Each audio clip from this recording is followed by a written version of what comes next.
Assalamualaikum warahmatullahi wabarakatuh. Perkenalkan, nama saya Nadia Mustikarani dari SI 19 BI Reguler. Di sini saya akan menjelaskan bagaimana pemrosesan dataset dengan menggunakan Apache Spark dari PySpark. Pembuatan video ini untuk memenuhi ujian tengah semester dari Big Data Analytics.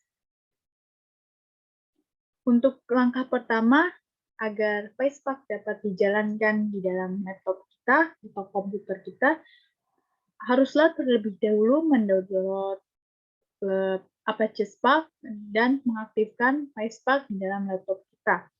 Jika telah terinstall semua PySpark, maka bisa kita aktifkan PySpark dengan menuliskan atau mengaktifkan PySpark di Anaconda Prompt.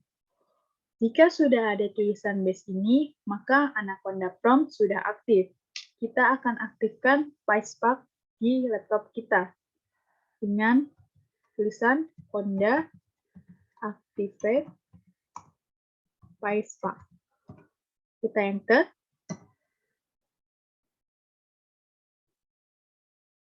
Lalu, jika PySpark sudah aktif, maka base ini akan berubah menjadi PySpark. Jika sudah berubah seperti ini, kita bisa langsung tuliskan Jupyter Notebook. Di mana pemrosesan dataset ini kita menggunakan Jupyter Notebook. Dan dengan PySpark ini, kita bisa langsung menuju ke localhost Jupyter Notebook tanpa membuka aplikasi Anaconda terlebih dahulu. Dia akan secara otomatis masuk ke dalam localhost dari Jupyter Notebook.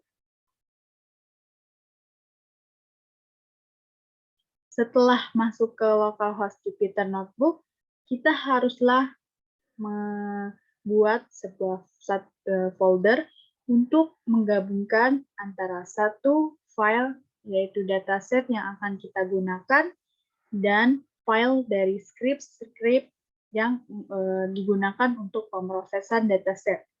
Di sini saya menggunakan folder BDA untuk penggabungan file-file tersebut. Lalu di sini ada file dengan script yang akan digunakan untuk pemrosesan data, dan yang terakhir ini ada dataset yang saya gunakan, yaitu video game cell yang telah saya download terlebih dahulu di kaggle.com. Lalu selanjutnya kita klik UTS ini, file UTS ini, agar saya bisa menjelaskan script-script apa yang digunakan untuk pemrosesan dataset di dalam PySpark.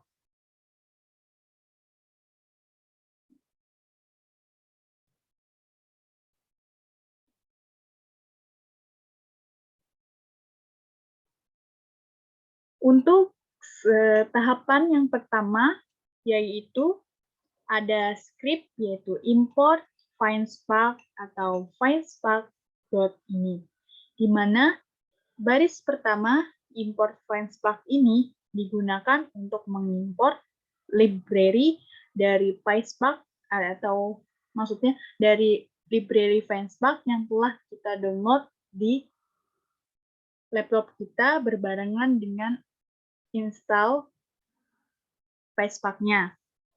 Jadi, library ini akan digunakan untuk mencari direktori di dalam PySpark, maksudnya di direktori di mana PySpark terinstall di laptop kita. Sehingga nantinya library PySpark ini dapat diimport ke dalam Jupyter Notebook. Dan untuk find_spark.init ini di baris kedua merupakan perintah yang digunakan untuk menentukan lokasi PySpark yang sudah terinstall.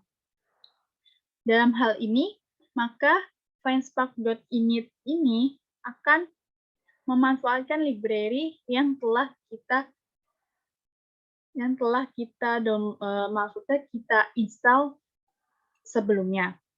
Selanjutnya ada from PySpark.sql import Spark session, di mana baris pertama ini merupakan adalah perintah yang digunakan untuk mengimport library dari Spark session, di mana library ini berada di dalam library yang lebih besar, yaitu library PySpark.sql. Untuk baris yang kedua, yaitu ada Spark sama dengan Spark session.wielder.app name, yaitu data wrangling atau get or create. Ini digunakan untuk membuat Spark session dengan cara menggunakan builder, pattern, method, yaitu builder dengan menggunakan metode get or create. Jika Spark session sudah ada, maka kita gunakan, dan jika belum, maka bisa kita create terlebih dahulu Spark session yang baru. Kita coba merun yang baris perintah pertama, yaitu import PySpark. Kita run. Nah, jika sudah terinstall dengan lancar, maka input ini akan berubah menjadi angka 1, yang sebelumnya in ini kosong. Maka in angka 1 ini sudah terun. Selanjutnya ke perintah yang kedua. From PySpark.sql. Import Spark session. Kita tunggu. Ini membutuhkan waktu yang agak lama, jadi bisa kita tunggu sebelum menjalankan perintah sebelumnya. Maksudnya perintah selanjutnya.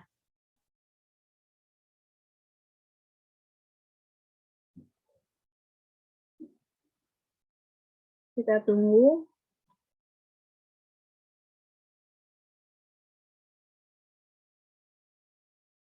Perintahnya terun.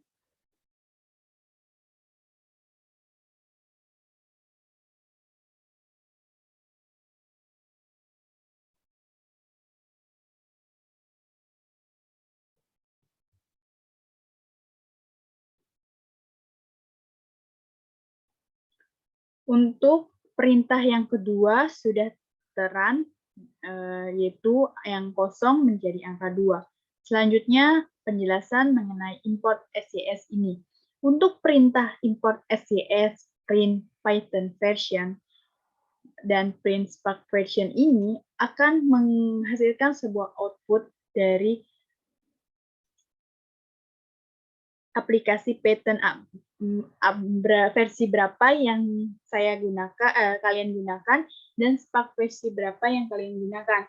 Di sini Python yang saya gunakan yaitu menggunakan versi 3.7.11, dan Spark yang saya gunakan yaitu menggunakan versi 3.0.3.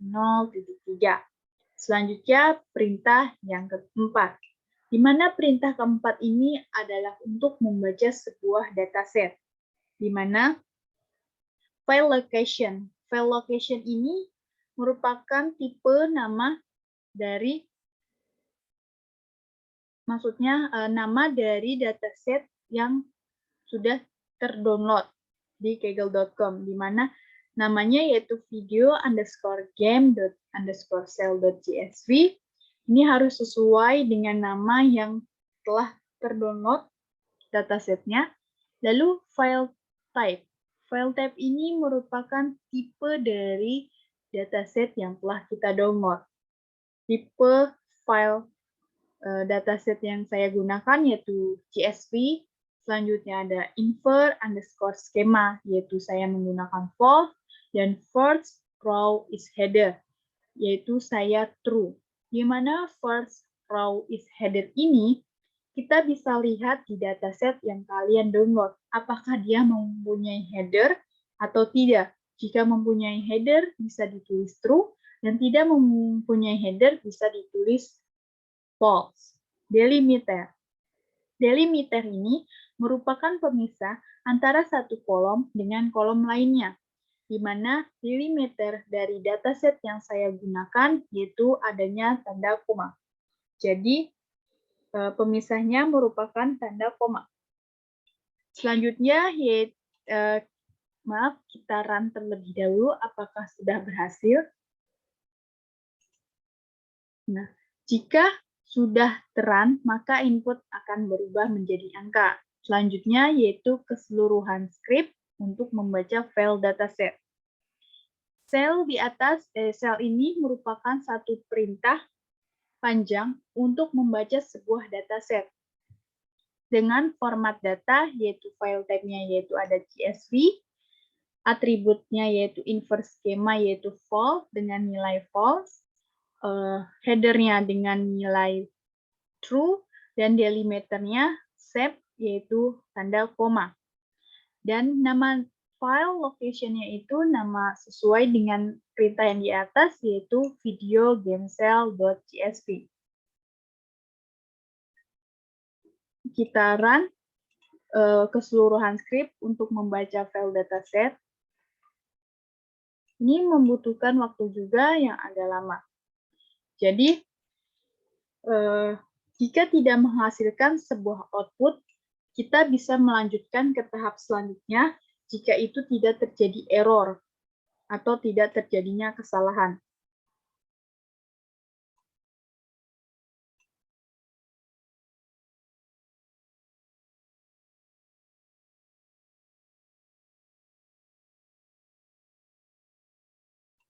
Tidak terjadinya kesalahan, kita tunggu ya. Untuk run script-nya, keseluruhan script untuk membaca file dataset-nya.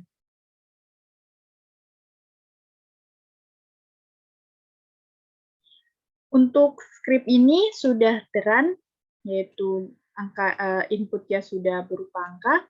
Lanjut ke perintah selanjutnya, df print schema, di mana df print schema ini digunakan untuk mengetahui kolom apa saja yang ada di dalam dataset.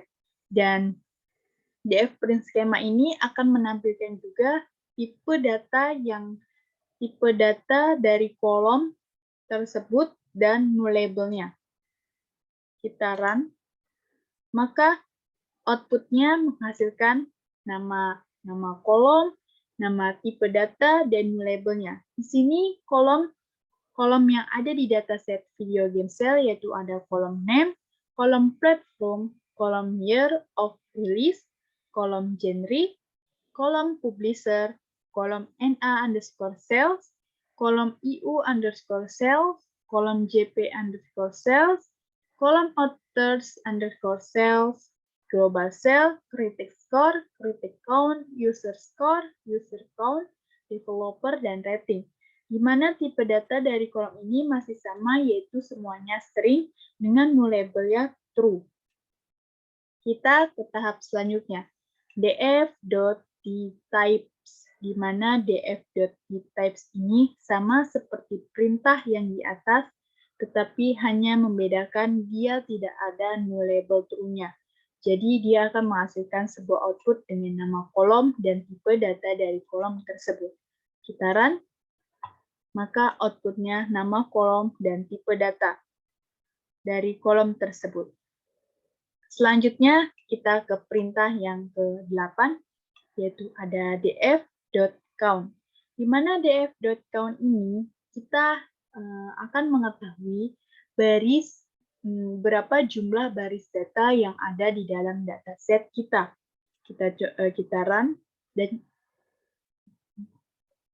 dan outputnya akan memberitahu jumlah dari baris dataset. Jumlah baris data dari video game cell, yaitu dataset yang saya gunakan, yaitu ada 16.719. Selanjutnya ke perintah yang ke-9 ada sama seperti yang di atas, hanya membedakan dia akan memunculkan output tidak hanya 16.719, tapi dia akan menampilkan teks berupa jumlah total record dalam dataset video game cell adalah. Teks ini bisa disesuaikan dengan keinginan kalian ingin berupa teks seperti apa. yaitu kita run.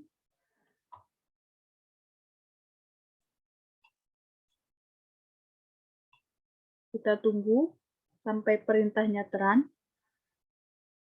Dan outputnya sama seperti teks yang ada di print ini.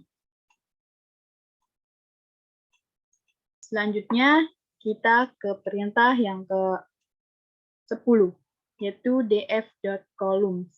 Untuk df.columns ini sama seperti df.printSchema, df.dtypes, dan dtypes. Hanya membedakan jika df.columns ini hanya menampilkan nama-nama kolom yang ada di dataset, tidak menampilkan tipe datanya dan labelnya. Jadi kita run, maka nama yang outputnya yaitu akan menghasilkan nama-nama dari kolom dataset. Kita ke perintah yang ke-11. Di mana perintah yang ke-11 ini ada select column. Di mana select column ini adalah untuk memilih kolom mana saja yang ingin ditampilkan sesuai dengan keinginan kalian. Di sini saya memilih kolom, yaitu ada 6 kolom, ada name, ada platform, ada year of release, ada genre, ada global sales, dan rating. Di mana DF ini menyimpan yang tadi, yaitu berupa dataset, keseluruhan dataset. Dan df-show ini akan menampilkan 20 baris pertama dari dataset. Jadi untuk select kolom ini akan menampilkan nama kolom dengan isi kolomnya. Kita run, kita coba run. Dan hasilnya akan berupa seperti ini, berbentuk table. Ada name dengan isinya Wii Sport, platform Wii, year of release 2006, genre-nya sport, global sales 82,53, dan ratingnya E. Dan tahap yang selanjutnya yaitu perintah ke-12. Perintah ke-12 ini akan mengetahui berapa banyak missing value dalam kolom rating. Bisa kalian sesuaikan ingin mengetahui kolom apa yang untuk mengetahui missing value dari kolom yang kalian inginkan. Di sini saya menggunakan kolom rating agar mengetahui berapa sih missing value yang di dalam kolom rating. Maka kita run. Kita tunggu. Maka missing value yang di dalam kolom rating itu terdapat 6.769. Untuk mengetahui kolom dari setiap kolom ini missing value-nya berapa, yaitu name, platform, year of release, genre, global sales, dan rating, bisa kita gunakan perintah df select count ini. Kita perintah, kita run.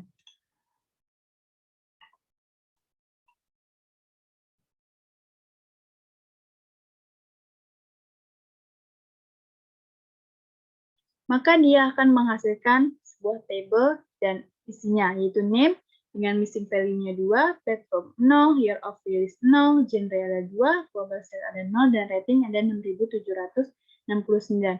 Hasilnya sama seperti perintah yang di atas, hasil dari perintah yang di atas. Kita ke tahap yang ke perintah yang ke-14. Kita akan mengganti tipe data dari kolom yang kita inginkan. Kita lihat dulu tipe dari kolom yang saya pilih, yaitu name ada string, platform string. Jadi semuanya masih string. Kita ubah sesuai, kalau saya akan mengubah tipe data sesuai dengan isi dari kolom tersebut. Yaitu saya akan merubah global sales ini menjadi float, year of release ini menjadi date. Jadi untuk mengganti tipe data yang kalian inginkan yaitu menggunakan perintah seperti ini. Lalu kita run. Dan dia sudah terrun, maka kita perintah ke-16, kita lihat apakah sudah terganti tipe datanya atau belum. Kita run. Dan bisa kita lihat bahwa tipe datanya sudah berubah dari year of release yang tadinya string menjadi date, global sales yang tadinya string menjadi float. Maka sudah berhasil merubah tipe data. Selanjutnya yaitu kita akan menghapus dua kolom. Di sini saya akan memilih kolom platform dan year of release, di mana perintah yang akan saya gunakan yaitu menggunakan perintah drop underscore column dot underscore release maksudnya. Kita run, lalu tidak menghasilkan apa-apa. Perintah selanjutnya drop column list yaitu akan menghasilkan output yang yaitu isi nama dari kolom yang ingin dihapus. Selanjutnya ke tahap selanjutnya yaitu penghapusan kolom. Maka penghapusan kolom ini akan disimpan ke dalam df.drop, yaitu drop kolom list. Kita run. Tahap selanjutnya kita akan mengetahui apakah sudah terhapus atau belum. Nah, jadi platform dan year of release ini sudah terhapus, yang tadinya 6 kolom hanya menjadi 4 kolom saja. Kurang terlihat penghapusan kolomnya, bisa kita gunakan dfShow agar memunculkan tabelnya. Nah, ini hasilnya yaitu terhapusnya platform dan year of release yang tadinya 6 tabel menjadi 4 tabel saja. Cukup sekian penjelasan dari saya, kurang lebihnya mohon maaf. Wassalamualaikum warahmatullahi wabarakatuh.